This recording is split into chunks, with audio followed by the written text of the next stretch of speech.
Good morning, good afternoon, everyone, and welcome to Telin Insights Keynote and Panel Discussion Session powered by CC Webinar Live. And thank you for joining. We also would like to thank Telin for sponsoring today's session. And now I would like to pass on the microphone to Eric to introduce the keynote speaker and later on to moderate the panel. For audience, if you have any questions, do use the chat box option throughout this panel and keynote presentation. And that's all from my side. Eric, over to you. Thank you, Laura, and I'm delighted to welcome you all of out of there. Care Community is organizing so this next Telin Insight panel discussion and knowledge sharing session, powered by CC Webinar Live and sponsored by Telin. So I would also and foremost would like to welcome our keynote speaker, Budi from Telin, and together with the panelists who will. I'll give a minute after the presentation to introduce themselves. So, ladies and gentlemen, welcome again. We're discussing the new business models to meet the cables and ISPs future connectivity and the digital demand. So, during this session, Telin will give us a 50 minutes keynote presentation, and we'll join the panel discussion afterwards with the other industry experts. Where we're going to discuss and share the insights related to the latest market trends. So for the audience, if you have any questions, please feel free to leave them in the chat box, and we will insert them within our discussion during our discussion or at the end. So I'm happy to give the floor to Budi from Telin. And I'm really curious to listen to you and to Telin what you have to tell us. So I'm happy to give the floor to Vijay from Telin. Please, Vijay. Okay, thank you, Eric. My name is Widjajanto Budi, and for you, you can call me Vijay. I'm with Telin for past five years, and now I'm responsible for global business operation. Before I was in commercial, selling cable, and then my responsibility was moved to product management of Telin. Now I'm not in global business operation. I would like to share my presentation that I would like to present for another 10 or 15 minutes. This is the presentation that I'd like to share this morning or this afternoon. The title is New Business Models to Meet Cables and ISP, Future Connectivity and Digital Demands. I'm sorry, the picture was taken like years ago when my hair still grows in my head. Now I lost it. So to cut in short, I would like to start. Sorry, I got problem with my. Okay.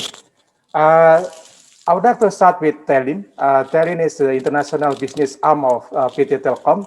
Was founded like 14 years ago. Actually, on 14th of March, we are celebrating 14th anniversary. So it's just like new anniversary this week. And we have like 11 or 12 global offices around the world. Actually, we have also some kind of sales force in India as well. And we have 48 POP globally in 28 countries. And notably, we have 19 data centers around 4 countries. In Hong Kong, we have 2 there. And then Singapore and Timor-Leste, or East Timor, and the other one is in Indonesia. We have 250 global wholesale and enterprise customers. According to the number of eyeballs that we have in Indonesia, actually, we are kind of a sexy.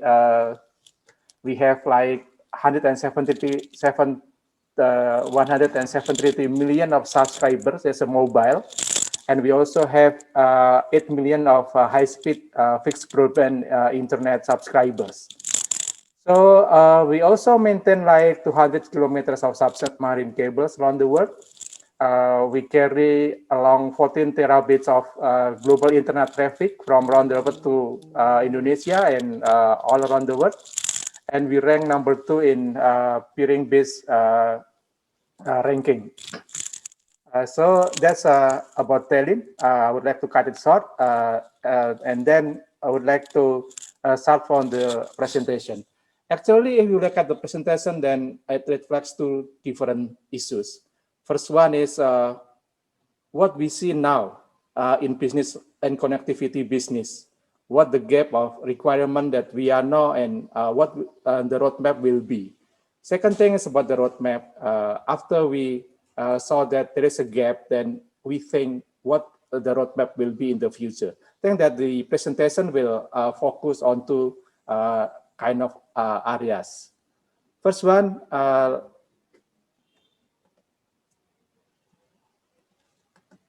okay, first one, I would like to start with the connectivity business today.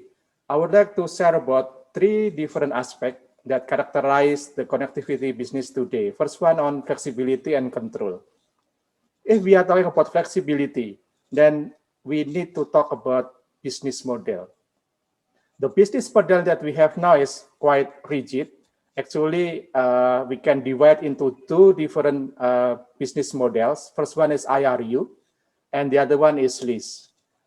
I remember that when I was in sales, if we got IRU close deal at that time, it's like a mixed feeling. The first one that, okay, we got the sales. But second thing that we think that if my IRU revenue will cover my investment, because that's always the question from financial. Do you just sell 26 times or 40 times for IRU for 10 years or 15 years? Can you cover your investment with that kind of revenue? That's always a big question about IRU. Second thing is talking about flexibility is capacity, because capacity in submarine cable is like fragmented. Somebody is just doing subsea, the other guy doing backhaul and local loop. Then when you need something like end-to-end, you need to come to different parties. Even if somebody can provide you with end-to-end connectivity, more often that this guy need to come to other parties to resell product like backhaul or local loop. So it can increase the price of your connectivity because you need to approach multiple parties for your end-to-end connection. Second thing is diversity and end-to-end connection. Why is it important? Because if you are talking about ISP, big ISP, I think we have Google here or we have Facebook here. They always ask for diversity, not only 1+1, but maybe 1+3 or 1+4.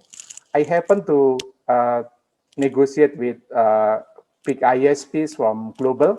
Then the question is, can you just give us diversity, not only the subsea, not only the backbone, but also backhaul and local loop. In this case, that's a new requirement, but I think that it might be a trend in tomorrow's business of connectivity, that visibility on diversity is important or become more important than today at least.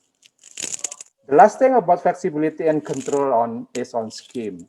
As I said before, that the scheme is just maybe long list, IRU, but if you need temporary, let's say if you are a broadcaster company, you just to cover an event for 1 week, and then you will dismantle your cable, let's say for another 3 months, and then you will put it on again for another 2 weeks.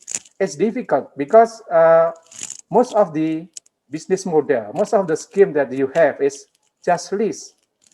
You use it for a certain period of time, let's say at least 3 months, then you stop it. But recently we saw that the demand on temporary or PSU use is increasing. So it's important because demands in the market is already there, then connectivity provider like Telin need to provide that kind of to satisfy the services on PSU use scheme. Second thing, we talk about security. Why is it important? If you look at the graphic in the slide, you can see that in big enterprise, the number of attack growth from last year. Not only the number, but the traffic size of attack is also growth more significantly compared to the number of attack. Based on Telin data on our own customers, last year the growth of number of attack is 5 times, while the size of attack grows 24 times. So ISP doesn't just thinking about how to expand their network, but also they are aware of the security over the network. So somebody like connectivity providers need to think how to deliver security to their customer, especially for big ISPs. Third thing is on access to eyeballs. If in the past you are talking about connectivity providers asking for connectivity, let's say for Trans-Pacific, you don't think about how to satisfy the access to eyeballs to this guy. Why? Because it's just subsea. You don't need to talk about data center. We don't need to talk about how to provide eyeballs to this guy. But today is different. If we talk about ISP, their main focus is on grabbing the eyeballs in local market. It happens in Indonesia, then I think it also happens in other countries. So the character of accessing eyeballs can be important in the future. So I think this characterizes the connectivity business of today, lack of flexibility and control. Security is increasing in importance, and access to eyeballs need to be considered because ISPs are focused on the access to eyeballs. So what it will be in tomorrow business? First one, marketplace for connectivity is important. Marketplace means you have a seamless and flexible connectivity solution. Solution, you don't just talk about submarine cable, but you need to talk about metro, you need to talk about data center, cloud, peering, etc. So you need platform for connectivity so that you can manage the orchestration, order, and monitoring. Let me give you an example. We have saw that the demand in market asking for order and provisioning in 1 day, 24 hours. If you don't have the platform, you don't have the tools, then you finish. Sometimes the order is more extreme than 24 hours. It asking for, let's say, instant provisioning. So that's a big challenge for connectivity providers to deliver that kind of service to customer. The other important thing about marketplace is flexible business model. As I said previously in the previous slide, then there is a demand in the market that somebody need demand for NPS use. Flexible routes, meaning that today customer is asking for connectivity from Singapore to Hong Kong. Then the other day, they are asking for connectivity not Singapore to Hong Kong, but Singapore to Japan with different bandwidth. So you need to have like a platform. You need to have a marketplace to satisfy that kind of request. For example, just give you an example of PCCW and Console Connect. They are developing platform and marketplace for connectivity. That's a good thing. I think Sayo has also this kind of thing. They have a marketplace that we can join in, and we can have like a sky scanner when you buy a ticket. So if you want to buy a ticket from, let's say from Singapore to Paris, you can see what kind of airlines that you will use and how much is important that you need to pay for the ticket. In this case also, you will have the visibility of how much the cost of the connectivity that you need to bear. So you can just easily to calculate in your cost-benefit analysis. Second thing is about security. We need to enhance connectivity portfolio by adding security as advanced services. But there's a big question for telecom operator. How to acquire security competence? You need to build it or you need to buy it. It's a challenging questions here. Let me give you an example for AT&T. AT&T and Akame, they are in collaboration to provide security solution as a part of cloud and network services portfolio. If you just look at a bit deeper, even AT&T, the big operators in the world, they are not building their own security, but they are in partnership with other providers to deliver it to its customer. Second things that you need to, the third thing that you need to keep in mind is data center, because data center is a home for CDN and cloud. So for me, data center is like a lock-in, lock-out strategy, meaning if you have customers coming to you, then you can ask them to reset in your data center and log in, and you never allow them to go out from our data center, because we can provide connectivity. We just don't talk about data center as data center, but as a connected data center, when the connection can be domestic and global.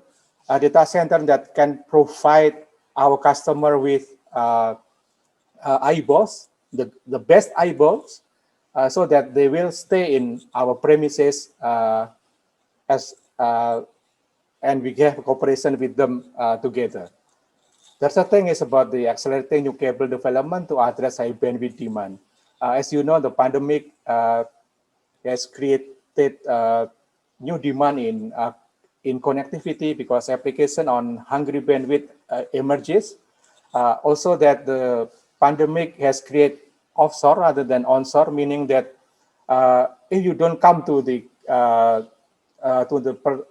local market, then your equipment, your connectivity must come to the local market.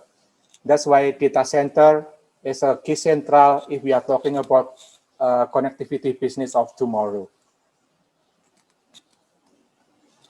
This is just highlight about marketplace and platform of connectivity. It can be on mobile equipment. It's a combination of multiple product, not only connectivity, but also data center, security, maybe then IoT, cloud connection, etc. It's a marketplace where your customer, your provider, your partner can come together. And it's fast delivery and real-time customer engagement. Why? As I said before, customer needs provisioning in very short notice, in very short time. Let's say for 24 hours or less than 24 hours, they're asking about SLA, high quality, accessible, let's say for every 24 hours, then we need to have like fast delivery and real-time customer engagement. Theoretically, in Telin, we call it pipe.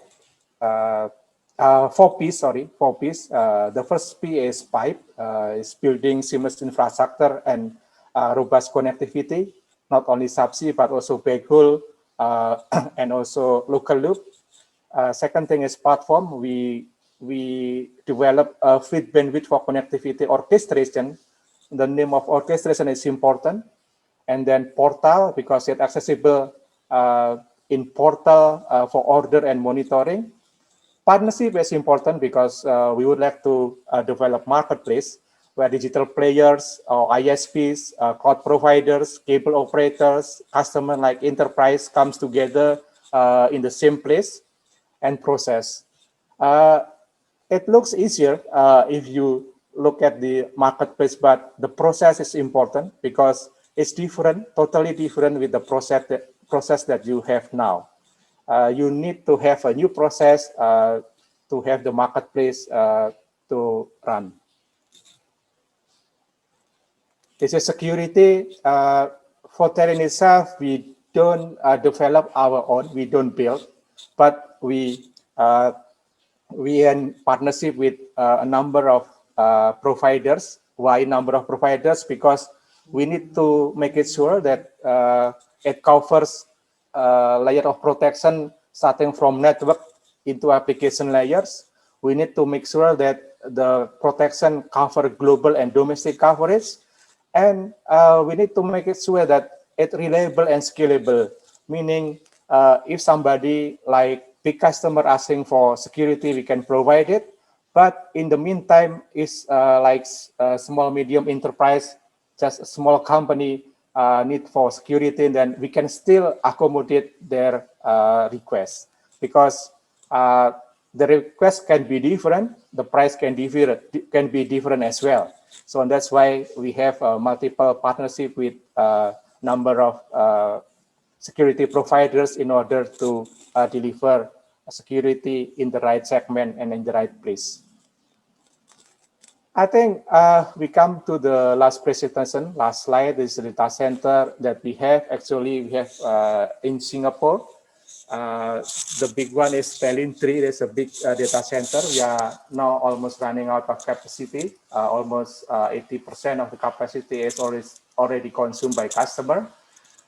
We have iTech 2 in Tower 2 in Hong Kong. In Indonesia, we divided the data center into 3 different data centers. First one is Telkom Sigma. There's a big data centers. In the past, it was focused on enterprise customer, but today we also serve big ISPs with Telkom Sigma data center. And then we have Nucentric. Nucentric, we have in 14 different locations across Indonesia. It's smaller than Telkom Sigma data center. Is meant to be for edge and accessing local eyeballs, so that the quality of service, especially on time of access, is faster rather than concentrating data center only one in Jakarta. The last one is the hyperscale data center that that will be ready in Q3, Q4 this year.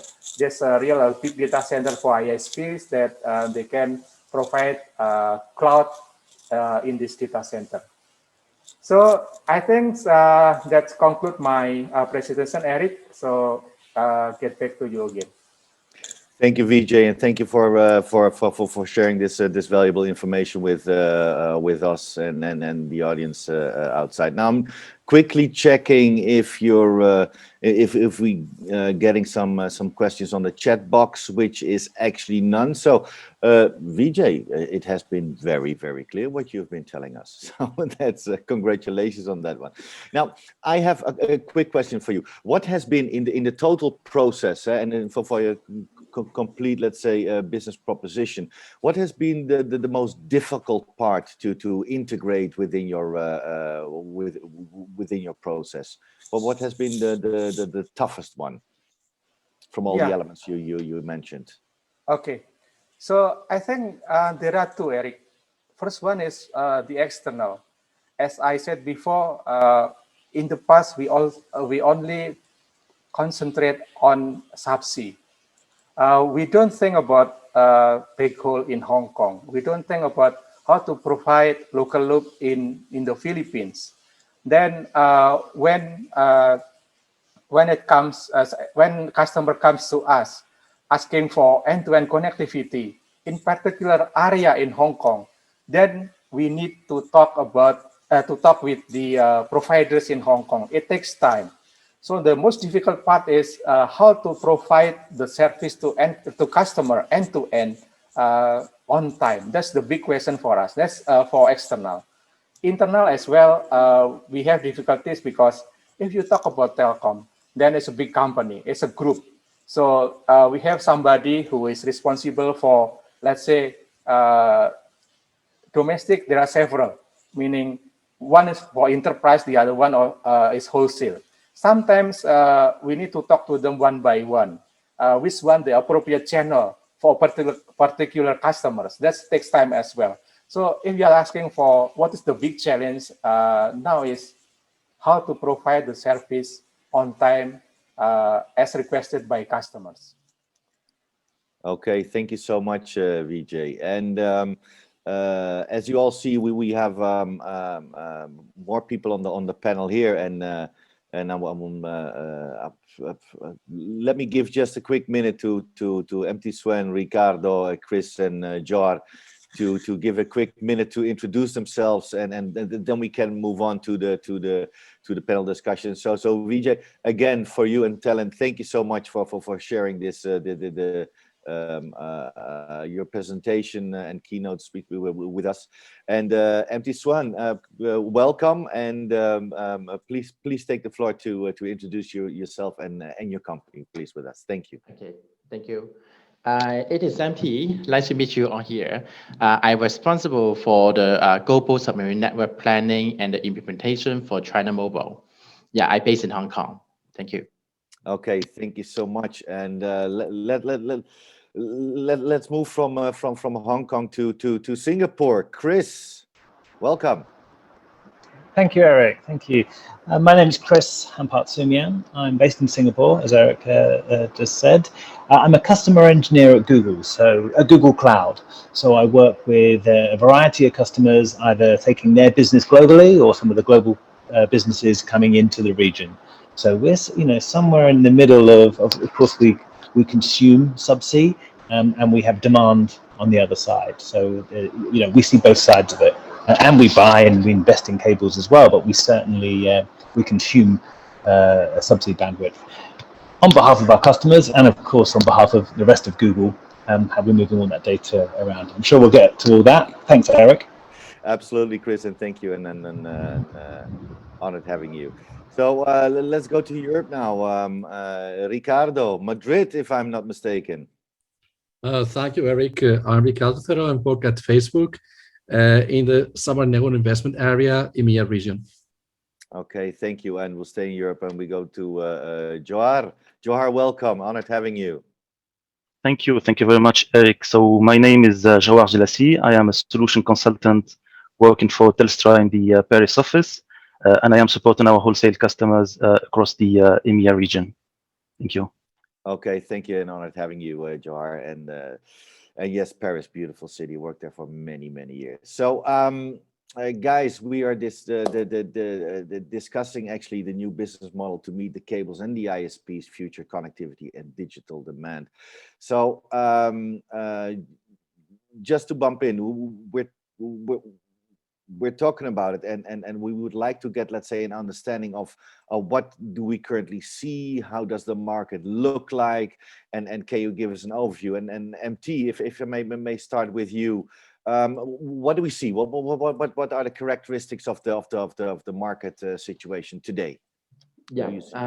Okay. Actually, I actually see my customer here, Chris. Definitely, he is one of the user consuming the capacity on the subsea network. Of course, other than the OTT we hear, I think some of our other customers are also another like Chinese OTT, the global ITT. I think the network strategy or network organization, I should say network structure. For every company already changing from the maybe some 10 years ago, it is only pure server to the client model. It is only one end to another end. But thanks to the cloud technology, the cloud changing the structure.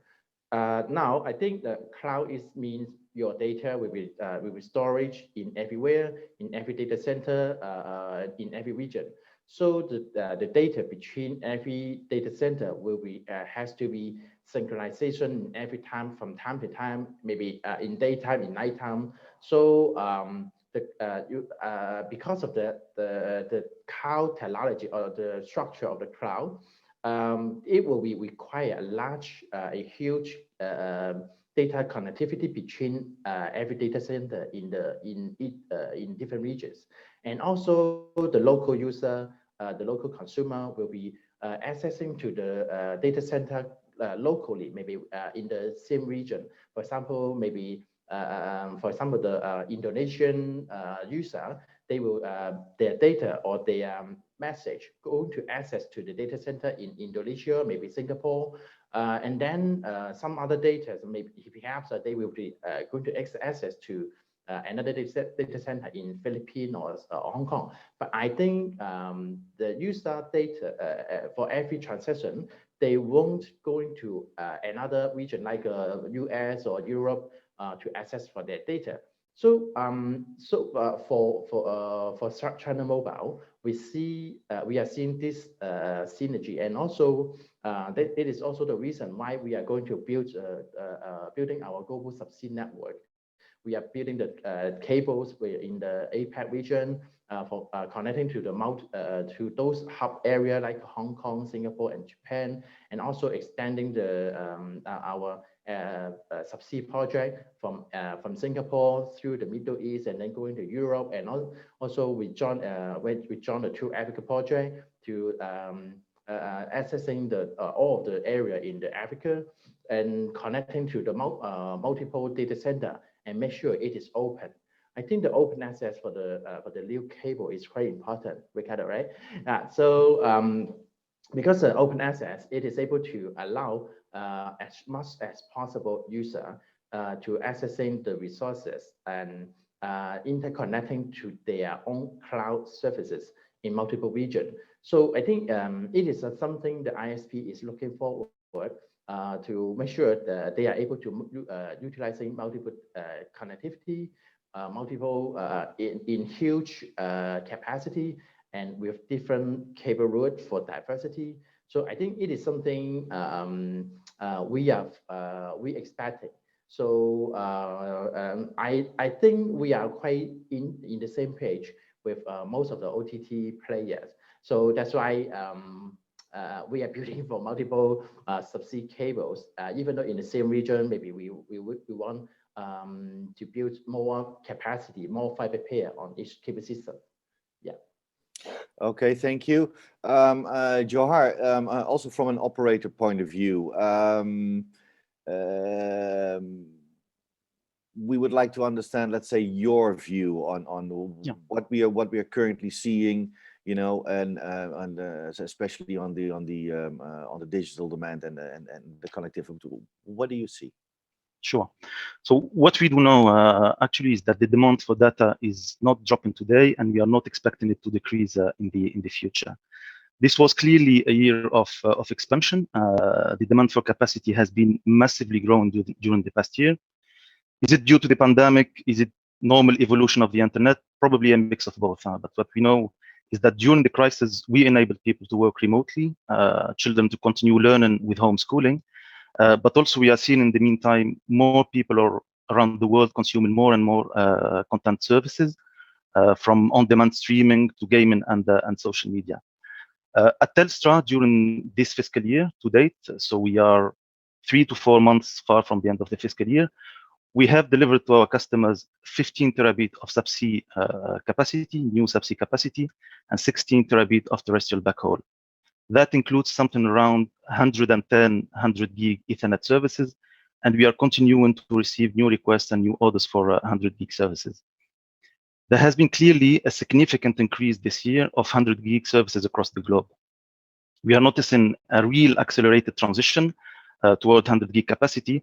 This was already the case for OTT since a few years.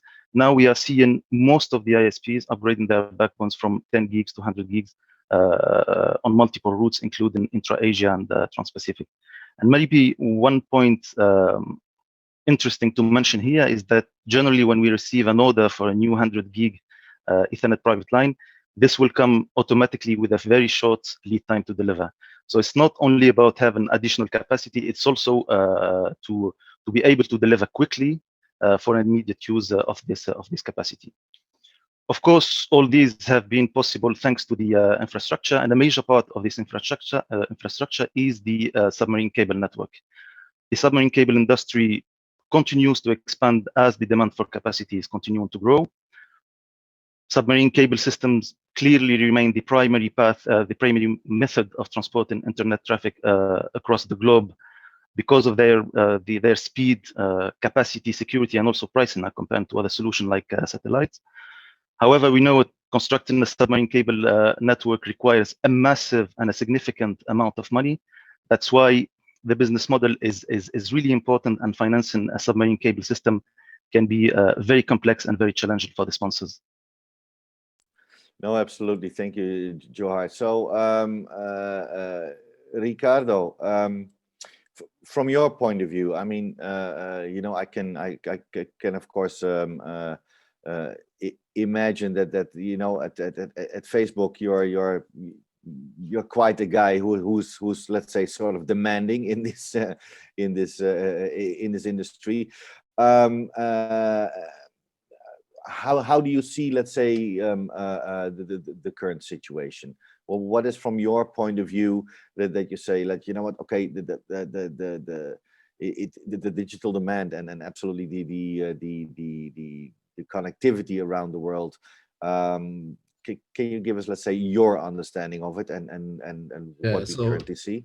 Thank you, Eric. I believe that it doesn't seem much more different from what we have heard from carriers or so far. So at the end, what is the problem that we need to solve?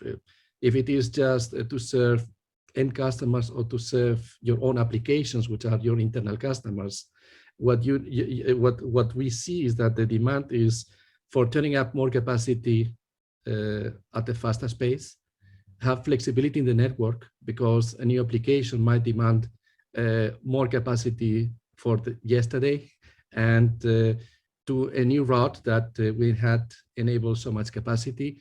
So at the end is, okay, how we can improve all this and how we can carry on a flexible way, tens, hundreds of terabits across the entire world.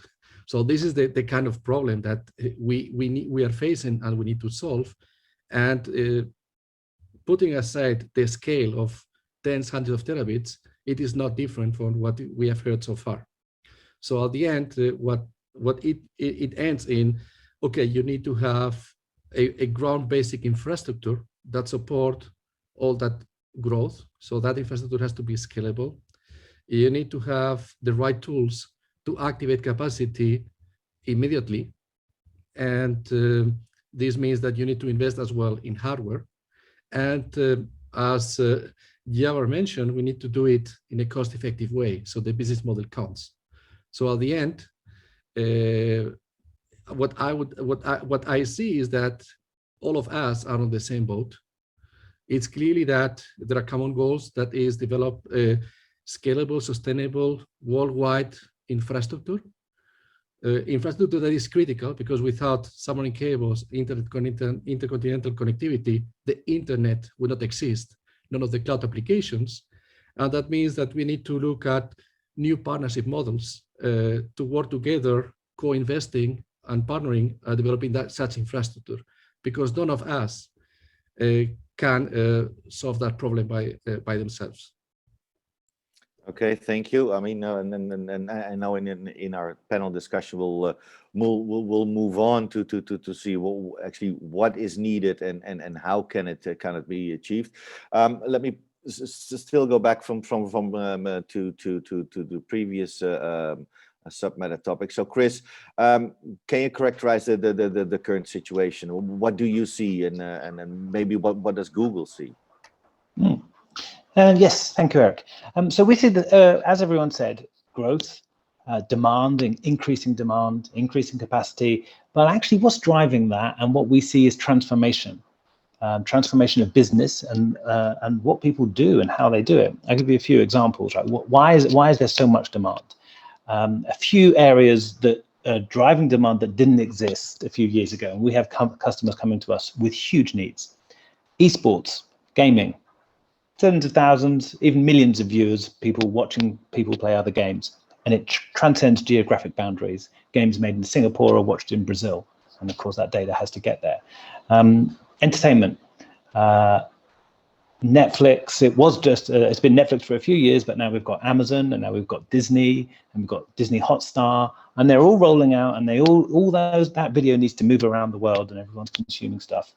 from all over the place. And that was traditionally satellite. That would have gone via primary distribution, would have been satellite for TV and television. And then we're seeing other customers with, they're setting up some pretty big pipes with some big storage needs, and they have studios around the world, and it's movie production, visual effects. And, they're not just they're still doing 2-3 hour movies. And of course, it's been a bit different for the past year, of course, but they're making them in higher and higher resolution with more and more layers to the visual effects. And they have huge storage needs, huge capacity and network needs. And these are the customers that are coming to us. And using cloud services, so cloud kind of sits in the middle. So we see that demand come from the customers, and sometimes our customers' customers, who are the end users, and then we are in part investing in subsea with some of the people, with Facebook and with Telstra. But of course, we consume loads of connectivity, 144 POPs to the Google network, and we're peering in all the exchanges. So we're buying loads of that data for our customers and for our own traffic. So it's real transformation. The last 2 decades saw the internet coming about, and then the mobile phone was pretty transformative. But now the transformation that's happening is what people are doing on their mobile phone with the internet. They're buying food, they're watching video, they're social media, Facebook is here. These things didn't exist before, so that's the driver for consumption. So yeah, just more growth, more speed, lower latency. Oh yeah, and that other one I wanted to add, which we haven't even seen happen yet. We're talking again with the different parts of the telco, but 5G. 5G is coming online, and what are the use cases? All of the applications in kind of healthcare and in navigation and in delivery and logistics, much faster. So that's, of course, at the edge, but it all comes back to then distribution of content or data around the world as well. So we don't see the demand slowing down at all. No, and which is actually a good thing, and thank you, Chris. Now, we mentioned this already. I mean, one of the panelists already moved into it. Is to see how the cable operators actually design their business plan. So, how to meet the ISPs' current and future demand, and we see a huge development in the new subsea cables coming alive, which some of you are part of. And the real push from the ISP. So, Vijay, if I may start with you, can you keep up with that demand, and how do we need to change? I mean, we discussed already. Our target time to market needs to move up. I mean, that's also the demand we see, and especially Ricardo that talked about it, and Jawhar that the push is there to deliver fast.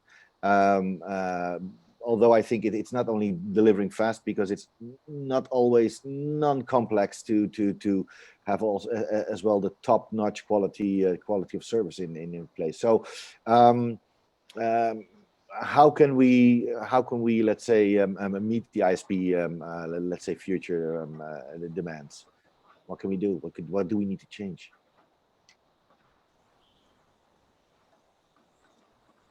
Yeah. Actually, we can start with what the ISP required today. In the past, as I would like to recall what MT said, that in the past, cable operator just focus on, let's say, from pop to pop, thinking about how to connect just one pop to pop in some way. Sometimes we just even not pop to pop, but CLS to CLS, meaning the port on the beach. So that's what we were thinking in the past. But the demand from ISP now is different. The ISP need to get an access to eyeballs, meaning that we need they are going to deliver their content to the eyeballs so that their customer can access. I think that's the important thing that we need to satisfy now, that we need start thinking how to give end-to-end connectivity to ISP or to big ISP, global ISPs. The other thing is, I don't know, I cannot recall, maybe Chris has said before, or Jawhar, that diversity is important. We can just have one single route to ISP. Even 1+1 is not enough. ISPs need more than 1+1, 1+2, or 1+3, not only in the subsea cable, but also in the local. That's the other important thing. In the other side, if you are a cable operator, it's difficult to just invest multiple diversity by yourself. Then I agree with Jawhar and Chris that we need to talk about how to go together like a consortium to have multiple cables so that at least our investment is not as big as that we need to deliver if we want to go by ourselves. I think that's important, two important things that I would like to share on how we need to go for the next connectivity business tomorrow. Okay, thank you. MT, you want to add something to that? Yeah, sure. Yeah, I think other than the 1%, the diversity, I think we're also looking for the 5G network. You know, the 5G network already being deployed and already in commercially used, widely using in multiple countries, especially in China, in Hong Kong, and also in some other European countries. I think that definitely will be increasing the demand for the capacity, because I think in the 4G stage, most of the user will still be the actual user. Every people maybe having one mobile phone, even the two mobile phone. I believe all of us, most of us, having at least two mobile phone in the pocket right now. And in the 5G stage, I think it is not only about the people who are going to utilizing the network, the 5G network or internet, even though for the something object like the connected car, the auto driving car, that will be also make use of the internet, make use of the 5G network to transport the huge capacity in a short time, and to make sure they are able to get the immediately respond from the real situation on the road. And also, other than connected car, but also for some home application, we are also able to remote control to the home applicant, even though actually we don't have to control those applicants. For example, your air conditioner is able to tuning the room temperature by themselves. Your freezer also able to the fridge also able to tune automatically adjust the temperature. Maybe even though your rice cooker will start cooking the rice to waiting you back home for the dinner. I think it is thanks to the 5G network to create more connectivity for the making us more easier, more living with more easy. And also most of the object like maybe in the logistic industry, all of the packages also able to fill in with some maybe in 5G network SIM card to make sure you have the real-time access where is your packaging located, and you are able to expect how soon your package, your parcel is going to arrive to your home, something like that. So because of that, it is related to the reliable network with diversity network, and also with a huge capability network to make sure it is able to achieve those ideas. So I think the demand for the ISP definitely we don't know what is the tomorrow demand for those applications, but the network already there. Every application developer is able to make use of the network from the no matter from the subsea side for the networks. For the next fixed network, also for the mobile network to developing another something new something innovative application for all of us. Yeah. Okay, thank you, MT. So, Ricardo, I see and listen to all of you guys. What's actually currently happening? What is? I mean, Chris was talking about, let's say, all the industries which actually never existed and actually are coming now towards us. So there's the demand. MT was talking about, you know, all other, let's say, also from IoT services and machine to machine, which is actually coming over us. So there will be a huge demand coming towards us, and we're getting, let's say, sort of a little bit overwhelmed. So what from your point of view can we do about it? What can we really do to speed it up and to be ready, let's say, for that demand from your point of view? Well, it's an interesting question, because what we see is that there's been an acceleration in the development of new products that will demand higher bandwidth. And just, if you allow me, for the last 30 years, video phones people were not using it at home, etc. It's not a new product, but now, because of totally unforeseen situation we are facing during the last 12 months, everybody, every single OPA, OMA, young kid has become an expert using Meet, Zoom, Teams, whatever video applications. And you see that if I compare with what we have been using in business video calls a couple of years ago, with the quality that you can expect from just the standard home applications is amazing. And this is just the peak of the iceberg.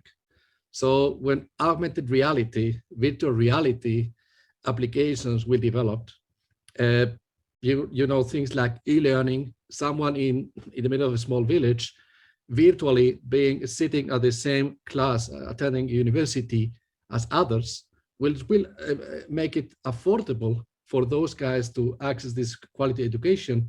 The demand will keep growing. So I believe that there are no limits. We see that things are accelerating, and on the other hand, we are just like plumbers in that industry.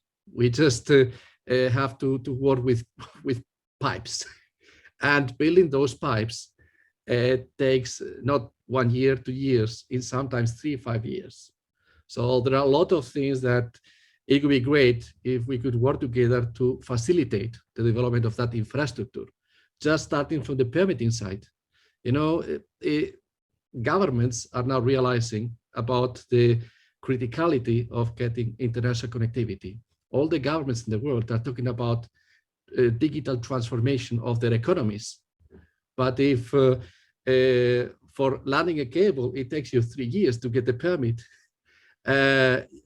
you are throwing stones in your own roof. And on the other hand, we have to look at what is the capability of that industry, because building submarine cables has been like a special thing, special project. There are only a few companies in the world with the resources and capabilities, and has been a cyclic business. You have seen late 90s, early 2000, a lot of cables were built, and then for about 10 years, nothing happened. It seems that we are now again in building modules, replacing the existing cable footprint.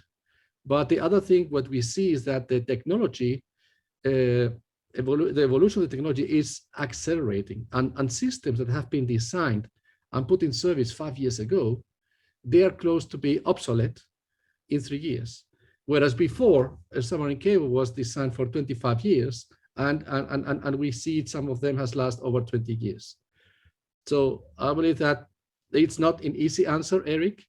It requires all the industry players to work together in cooperation and see how we can improve the deployment of that infrastructure. And again, from the permitting to the manufacturing, as well to the electronics. No, absolutely, and that, I mean, a lot of pillars to work on. But VJ, I mean, and with Telin, I mean, you know, you invested a huge amount of money, and to make a little bit of a change to within your business models, which you clearly did, and just pinpointing out that you, let's say, looked for a partner with regards to the security, because you didn't want to build it yourselves, which means that immediately you have your faster time to market, which on behalf of, let's say, the security, which we understand, but also on the new investment opportunities and to growth and growth, let's say, of the submarine markets demand. What do you think we can expect? I mean, not only from Telin, but let's say around the world. Yeah, thank you, Eric. I would like to share the experience in the past. When we go into investment of submarine cable, then we just together with cable operators. It's like we are with CMI, we are with, let's say, China Telecom. That's a common consortium development, submarine cable development. That's what we have in the past. But today is different. If in the past we think about that OTT is our enemy. I mean, we are sometimes in the opposition side with OTT, because they are thinking about OTT is gripping our market, nothing left to the operators. But today is different, totally different. We are thinking OTT is our partner even in the development of new cables, subsea cable, Eric. So that's the thing that we need to share, that we are together with OTT in the development of new cables in order to have the time of delivery shorter than usual. That's the thing what we are doing in development of new cables. Second thing is about how we go to the market. In the past, we always wait for the cable ready for service. Then after that, we are approaching our potential customers to sell our cables. That takes longer. That's why Ricardo said in the past, the cable is around 20 years maybe, or even more. Even we have experienced that some of the cables has already obsolete, but we still retain some capacity. But today we are different. We are more proactive, even when we are in the development of new cables. When we are having an MOU with our potential partners to develop new cables, we are already in the market. We are approaching the potential customers to get the cable sold. That's why it's like we call it pre-sales. Like you are buying apartment and you are just buy when the apartment is groundbreaking. That's pretty much a faster type of approach when you are going to the market. That's important because the last business model for new cables, it only lasts 5 or 6 years rather than 15 or 25 years. I think it's a big difference. You need to adapt with the new demand on the market. Then you must be more flexible than before. If not, then you will be left behind. That's the thing I would like to say. Okay, thank you. So while moving with let's say the next generation planning into the digital area, I'm curious just to see, maybe Jawhar, you can share from an operator point of view some things. But what is there to do? What's there to do? And maybe you can bridge this a little bit to what we actually can expect in the future. So double question actually for you. Thank you. Thank you for that. What to expect? Clearly, the demand is growing, so we need to continue to invest to sustain this growth. At Telstra, we own and operate the largest intra-Asia subsea network with around 30% of the active capacity in the region. We are investing significantly in the cable subsea expansion, and we are committed to continue that investment as the demand on network capacity is increasing. We have acquired, for example, 25% equity in Southern Cross cable network, joining the existing shareholders in the project, and also partnering with CCN as a major customer for the upcoming Southern Cross Next cable that will be the express route, the lowest latency route between Sydney to Los Angeles, and also connecting a lot of Pacific Islands, Fiji, Samoa, to both Australia and USA. Telstra is also investing in other cables with many of the partners here in PLCN, in Hong Kong America Cable, etc. We know that OTTs are driving a lot of growth, and I think Chris said it earlier. We are working with them in close partnership. We are working with the biggest OTT, with the media and content providers to ensure their services are available when they are needed. Now, the reality is that, as we said earlier, OTTs are very active in the cable industry. They are leading a drive to build more and more cable systems, I think, not only to secure the lowest price per meg, but also to be able to decide on the design, on the routing, enhance the security, increase the capacity on the cables, etc. So we'll see clearly more and more cable systems built by Google and Facebook. Last time I was reading an article, a quite interesting article, saying that today we have something around 70% of cable systems owned by consortium and 30% single-owned cables. In the near future, we will have a complete change, a complete inversion in the trend, with around 70% of single-owned or joint-built cables and 30% of consortium-owned cables. So for sure, we'll be buying more and more capacity from the OTTs also. I think this is a real opportunity for all of us. Widjay said it earlier, Ricardo said it, MT also. We really need to be collaborating between us, OTTs, telco providers, backhaul providers, equipment providers, submarine cable vendors also. Partnership is really key, is really important. We need to come together to provide additional value to the customer and to sustain growth. Thank you. Staying at the operator side,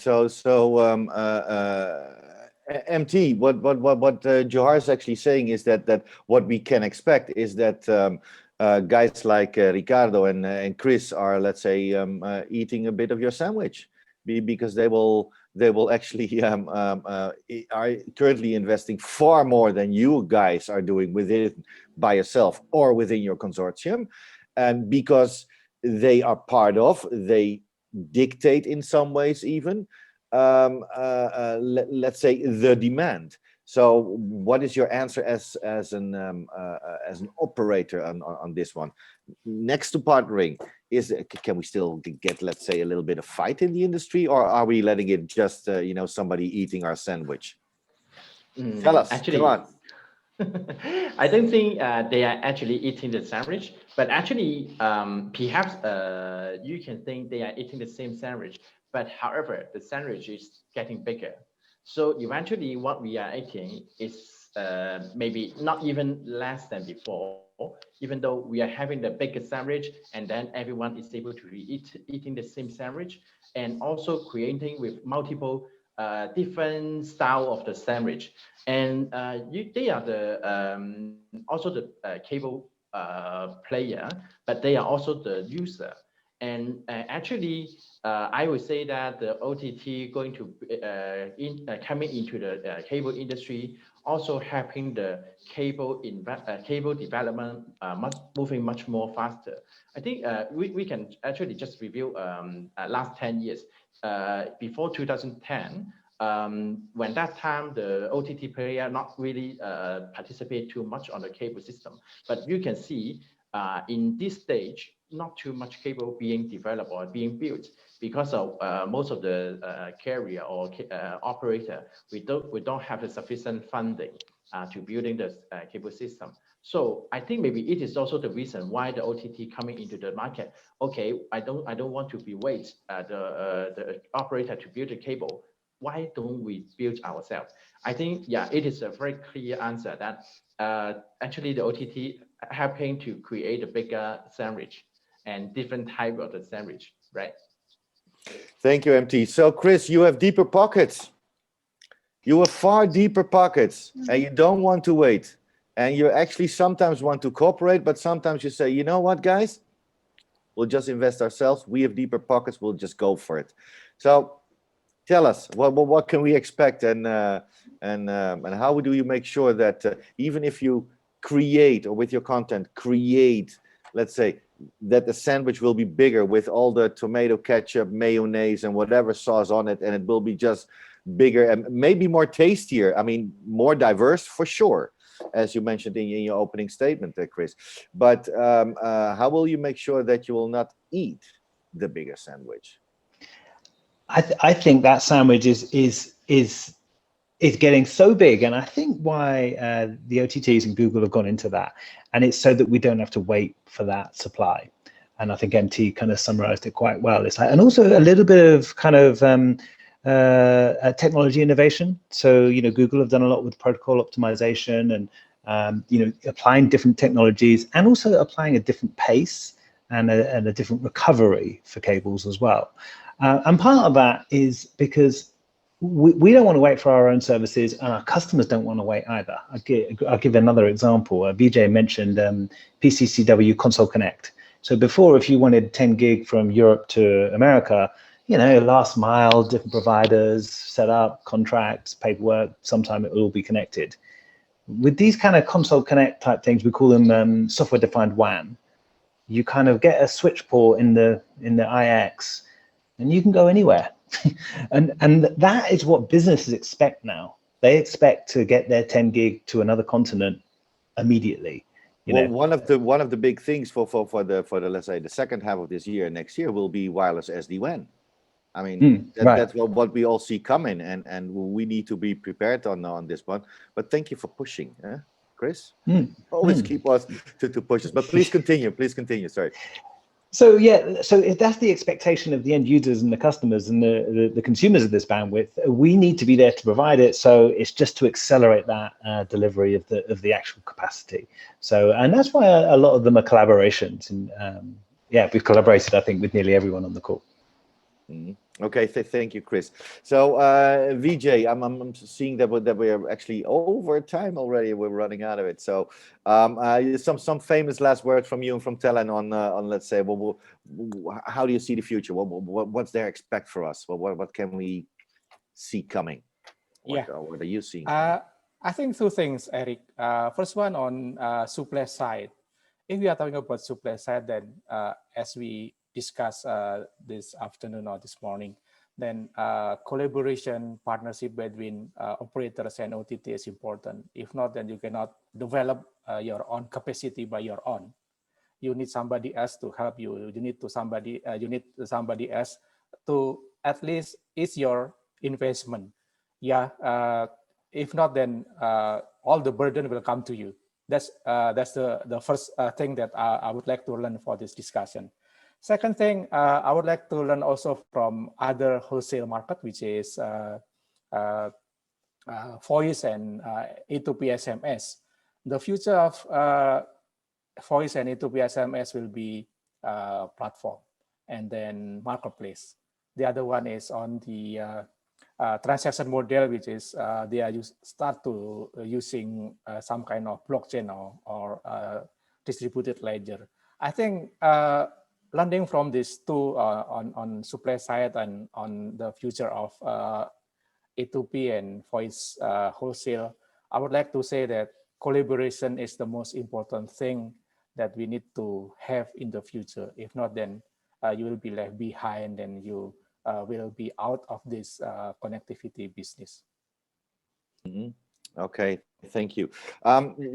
Guys, I'm seeing from the audience just a question coming in, and I still want to include it in our discussion. Just a quick comment from you guys. So from Larry, thank you for your question coming in. Is there more room for more submarine cable with all OTT locating their data centers within country due to data sovereignty and latency requirements. So it was a bit of a detailed questions, and who of you would like to take that for an answer? Is there anybody? I would say no. I could. Can imagine. I would say know that the submarine cables are going to be delivered at a slower pace, au contraire. I believe that data localization refers to some small portion. We have to analyze what is the volume of the data that is being exchanged, and the majority of that data is not subject to data localization. And then when we talk about latency, yes, some applications might require latency, but here we have faults based in Singapore, based in Hong Kong, based in Europe, and we are just talking and it works. Yeah. So, when people talk about latency, I believe that, okay, if you have a data center in the west coast of the US and you are serving someone in the east coast, it's the same as you having a data center in Europe and serving people in the east coast. So I believe that we have to put as well all those things in context. So just a quick answer, no, we don't see any slowing the development of submarine cable. I believe that that trend is going to continue, and that new applications will require more bandwidth, more resiliency, more physical diversity, and more global connectivity. Okay. Somebody else Just quickly want to, Jawhar? Just a quick Yeah, well, experience. Oh, sorry, please. yeah, sorry, Vijay. Just want to add on what Ricardo was saying. I do agree. I think we will have fewer new builds, but the capacity on these new builds will be really very, very key. We speak about cable systems with more and more capacity, more and more fiber pairs. Google's Dunant between France and USA is now ready for service, and I think this is about 12 fiber pairs and up to 250 terabit of capacity. This is really very, very, very, very big. We speak also more and more about 400 gig wavelengths. And I think, Ricardo, you said earlier that the life cycle of a new cable will be shorter. That's why it is important, I think, for new cables to assess the feasibility to upgrade to 400 gig transmission wavelengths from a technical and commercial point of view. Same thing, new technologies like spectrum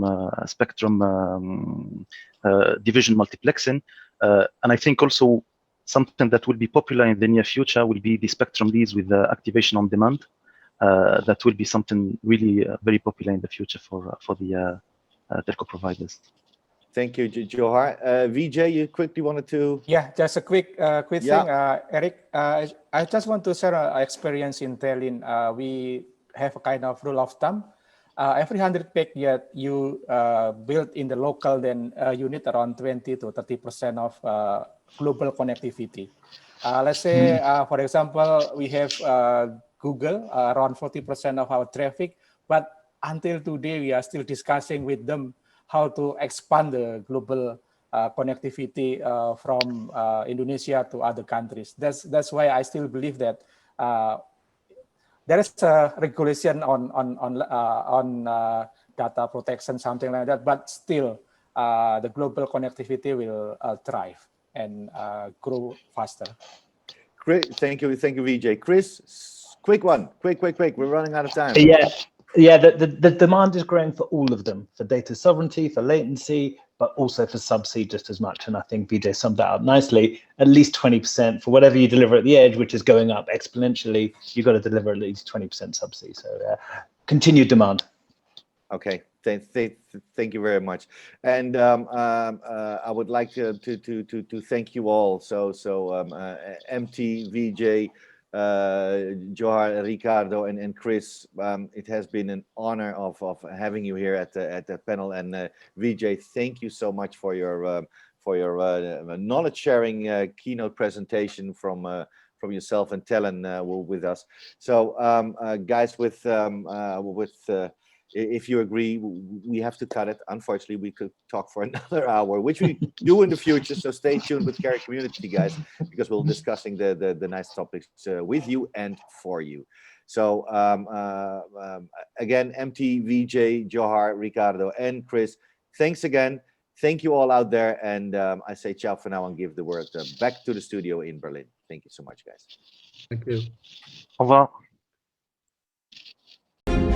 The changing environment is massive, especially in the telecommunication business, where the competition isn't just around the corner, it's across the globe. It's a little-known fact that Indonesia is the third largest market for digital adoption in the world.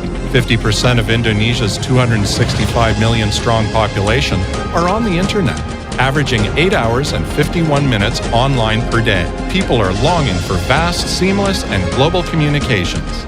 PT Telekomunikasi Indonesia International, or Telin, a subsidiary of PT Telekomunikasi Indonesia, TBK, or Telkom, exists to provide the communication needs of the global society, with 6 product and service portfolios that surround our business: voice, data connectivity, internet and content, mobility, enterprise service, and other solutions. Backed by the ownership global offices in Indonesia, Singapore, Hong Kong, Timor-Leste, Australia, Malaysia, Taiwan, USA, Myanmar. Supported point of presence and submarine cable systems around the world.